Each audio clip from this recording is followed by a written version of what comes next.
Kompolnas mendesak Polda Jabar untuk segera merespons terkait dugaan penanganan kasus kematian Vina yang dinilai unprosedural.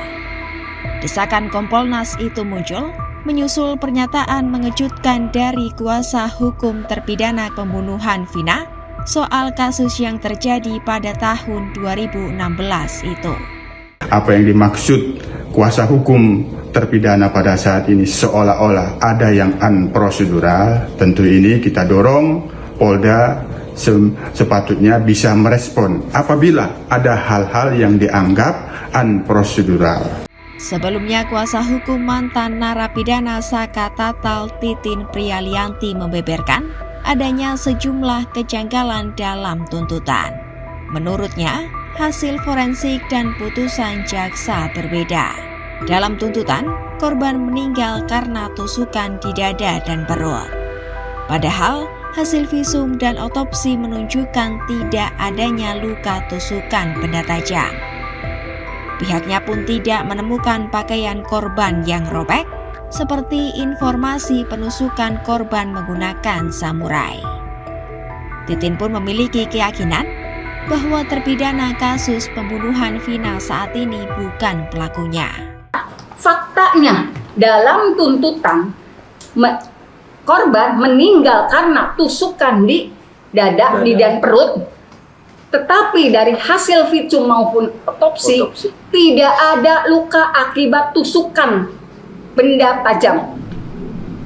Itu fakta pertama. Fakta kedua, pakaian yang dikenakan korban yang dijembreng di persidangan itu masih utuh ya Pak ya? Iya. Saya komunikasikan kembali, Bapak Jody melihat masih utuh? Iya. Bapak masih utuh yang ada di dalam sidang? Ibu masih utuh melihatnya? Masih utuh.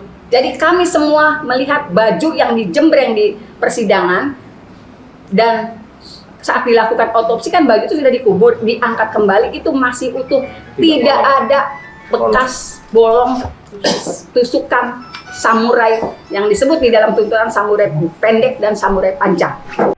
Sementara kuasa hukum 5 terpidana lainnya Jogi Nainggolan menyebut terdapat beberapa indikasi adanya rekayasa dalam kasus pembunuhan tersebut.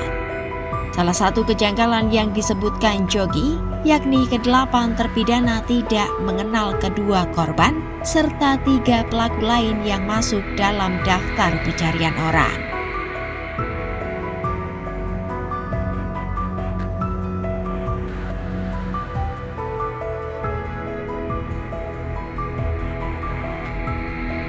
Lalu yang lebih mengherankan menurut Jogi, ke-7 terpidana tidak mengenal sosok Rivaldi. Jogi menyebut, Rivaldi yang menjadi tersangka dugaan kasus membawa senjata tajam itu dimasukkan ke dalam kasus pembunuhan Vina karena berada dalam satu sel dengan terpidana lainnya. Widianingsih selaku kuasa hukum terpidana Rivaldi menyebut, kliennya itu berbeda dari kasus Vina. Rivaldi ditahan pada 30 Agustus 2016, sedangkan para tersangka pembunuhan Vina ditangkap sehari setelahnya. Kliennya pun tidak mengenal ke-7 tersangka saat itu maupun sebaliknya. Hal itulah yang membuat kliennya tidak pernah menandatangani BAP saat menjalani pemeriksaan.